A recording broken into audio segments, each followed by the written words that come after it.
बहुत काम है। जैसा कभी मास्टर साहब कह रहे थे कि लोग काम में व्यस्त हैं, 5 मिनट का समय दें, 10 मिनट का समय दें। वे इसलिए बार बार कह रहे थे कि यदि आप इस कार्यक्रम में आते हैं तो आप अपने महापुरुष के प्रति कृतज्ञता जरूर प्रकट करते हैं और आप यहाँ से कुछ ना कुछ लेकर के जाएंगे। किसी कार्यक्रम का उद्देश्य ये होता है कि हम 10 लोग इकट्ठा हो, अपना हमारा गांव मोहल्ला टोला इकट्ठा हो, हम आपस में विचार करें, विमर्श करें कि हमारी प्रगति क्यों रुकी हुई है, या हमारे समाज में क्या कमी है, क्या अच्छाई है, या जो कमी है उसे सही कैसे करना है। इसलिए इस तरह के आयोजन किए जाते हैं और इस तरह के आयोजन साल भर में तो हमको लगता है एक बार किया गया है। इस तरह के आयोजन तो मासिक होने चाहिए या त्रैमासिक होने चाहिए। लोगों को जैसे बैटरी डिस्चार्ज हो जाती है, लोग न्यूट्रल में चले जाते हैं, वही अपना पुराना ढर्रा अपना लेते हैं। आज आए यहाँ, लोग सुन के जाएंगे, अच्छा लगेगा कि कल से हम बाबा साहब के कार्यों में शामिल होंगे। बाबा साहब जो कह के गए, जो काम पूरा नहीं कर पाए, थोड़ा अधूरा रह गया, उसको हम पूरा करने का प्रयास करेंगे। एक जुनून आता है लेकिन धीरे धीरे धीरे डाउन होने लगता है। वही चीज है, आज ये कार्यक्रम लगा तो सबको समय देना चाहिए। बार बार मास्टर साहब बुला रहे थे कि 5 मिनट के लिए आइए, लेकिन कोई नहीं आ रहा था। मैं आपको बता दूं, मजबूरियां सबके साथ होती हैं, मजबूरी सबके साथ होती है, सबकी कटाई है, सबकी दवाई है। क्या यहाँ जितने लोग बैठे हैं इनकी मजबूरियां नहीं है? क्या हम लोग आए हैं, हमारी मजबूरियां नहीं है? यदि ये कहा जाए तो समय आज किसी के पास नहीं है। ये कहा जाए कि हम लोग बेफालतू हैं, ये एक जुनून होता है अपने महापुरुष के प्रति कृतज्ञता प्रकट करने का। जय भीम, जय भीम, जय भीम। हाँ, अब थोड़ा जैसे ऐसे करेंगे तो चार्ज होता है सिस्टम अंदर से, तो ये होना जरूरी है। तो परेशानियां सबके साथ हैं, हमारे साथ भी परेशानी है। हमारी बच्ची की कंडीशन सीरियस है, 3 दिन से हम उनको लेकर के हॉस्पिटल में हैं। ये है मित्रों हमारे साथ में। लेकिन मैं कल डॉक्टर साहब से बात करके किसी तरह मैंने कहा, डॉक्टर साहब हमारी बच्ची को छोड़िए, जो होगा हम देख लेंगे, लेकिन इस कार्यक्रम का मुझे साल भर से इंतजार रहता है। मेरे पास इतने लोग फोन करते हैं, बुलाते हैं, मैं किसी का दिल नहीं दुखा सकता। हो सकता है कि मेरी बच्ची आज और बीमार हो जाए, कंडीशन खराब हो जाए, मैं यहाँ से जाने के बाद उसको मैनेज कर लूंगा। सबकी मजबूरियां होती हैं, मैं उसको छोड़ के आया हूं।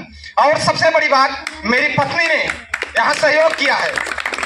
लोगों की पत्नियां कहती हैं कि अरे तुम्हें यही काम है, घर बैठो, घर का काम है, लेकिन मेरी पत्नी ने मुझे सहयोग किया, कहा कि आप जाइए। और यहाँ तक उन्होंने कहा कि यदि बच्ची ठीक होती तो हम भी आपके साथ जाते।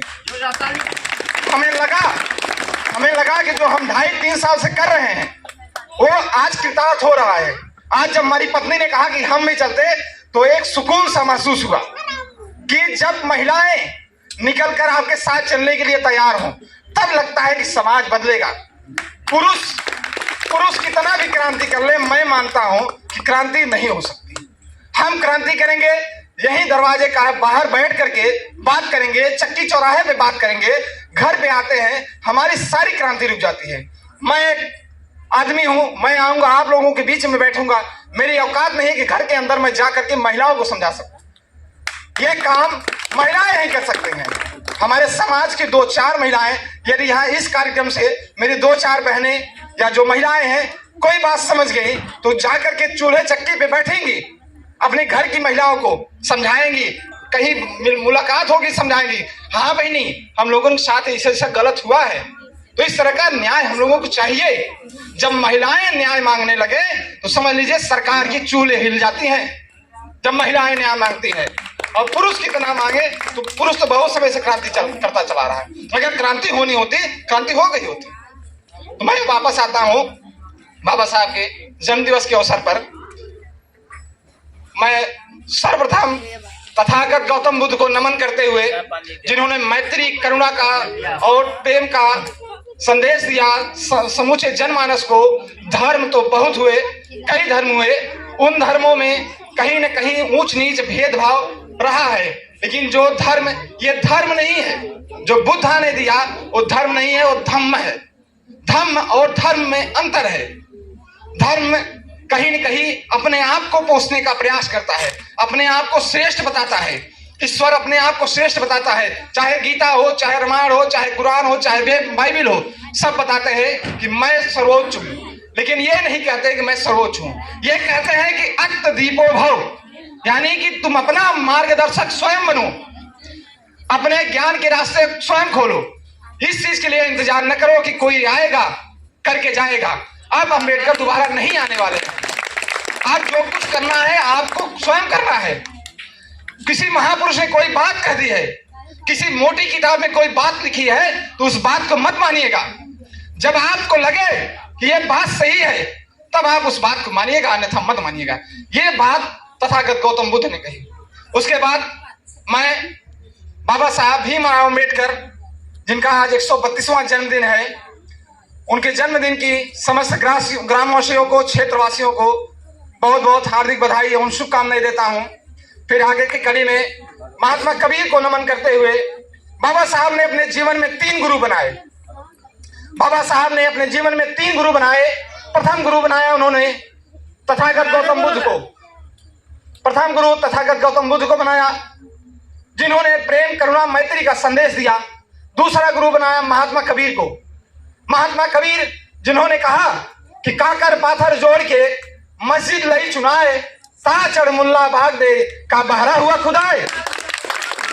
और यहीं तक नहीं रुके, आगे उन्होंने कहा पाथर पूजे हरि मिले, तो मैं पूजू पहाड़, थाते तो चाकी भली पीस खाए संसार। उस पत्थर को पूजने से अच्छा वो पत्थर की चकिया नहीं है, उसी में गेहूं पिसता है तो हमारा पेट तो कम से कम भरता है, तो काहे ना हम उसको पूजे, उस अन्न की पूजा काहे ना करी। उस महात्मा कबीर को जो हमारे सिलेबस में हमारे यहाँ पढ़ाया जाता है, उन क्रांतिकारी उन क्रांतिकारी दोहों को कतई नहीं पढ़ाया जाता। यदि वास्तविक कबीर को पढ़ाया जाए तो लोगों को समझ में आएगा कि क्रांति किसे कहते हैं, क्रांति और सामाजिक वैचारिकी किसे कहते हैं। लेकिन उन दोनों को हटा करके रखा गया है। अब तो समय आ रहा है, सिलेबस बदल रहे हैं, हो सकता है कि कबीर को पूरा हटा भी दिया जाए, क्योंकि कबीर दोगली बात नहीं करते। अब तो लोग कहते हैं कि कबीर राम राम को बसते थे। लोग ऐसा है ना कि लगता है कि कोई अगर यदि समाज में बड़ा हो जाता है, उच्च वर्ग जो हमारा है उनको अपने में जोड़ने का प्रयास करता है। और यदि आपको उदाहरण सबसे अच्छा देखना हो, हमारे बगल में एक उदाहरण बचे हैं, बैठे हुए हैं, ये हमारे बगल में उदाहरण बैठे हुए बाबा साहब, जिनको उन्होंने अपना दामाद बनाया था। उन्होंने अपना दामाद बनाया।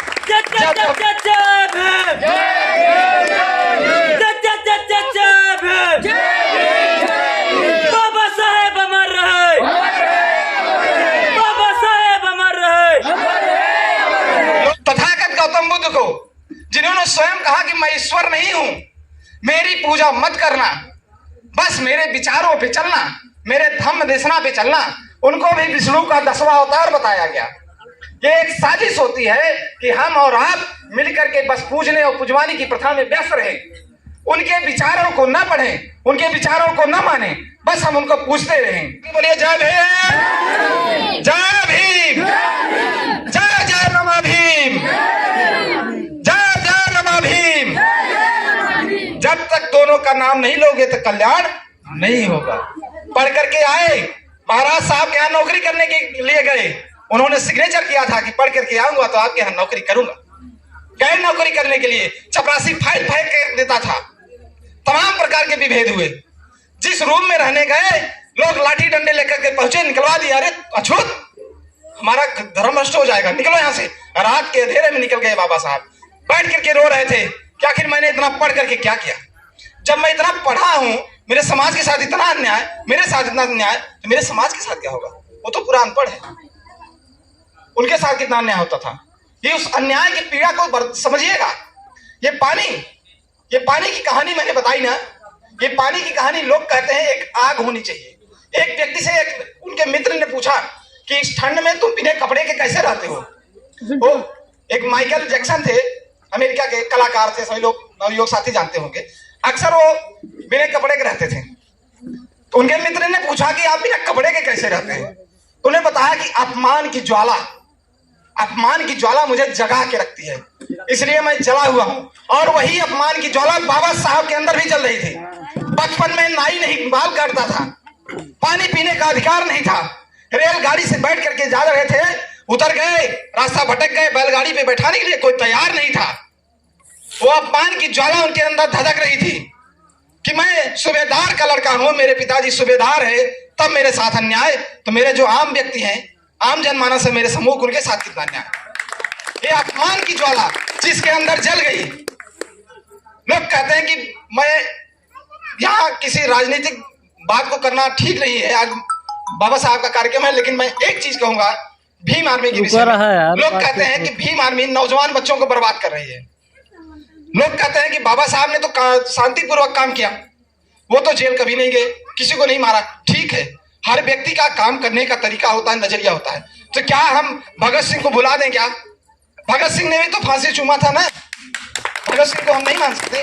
यदि हमारे सामने हमारी माँ बहन की इज्जत उतारी जा रही हो, रोज लाठियां लेकर के लोग हमारे घर पर के आए और मारते रहे, हम कितना दिन बर्दाश्त करें? आत्मसम्मान से बढ़कर के कुछ चीज होती है क्या? आत्मसम्मान से बढ़कर के इस दुनिया में कुछ नहीं होता है। जिसके अंदर आत्मसम्मान नहीं, वो पशु के समान है। पशु जहां बांध दिए वहीं टहलेगा, जहां जितना मार दिए वहीं रहेगा। लेकिन जब जिसके अंदर आत्मसम्मान है, वो ऐसा नहीं करेगा, विद्रोह करेगा।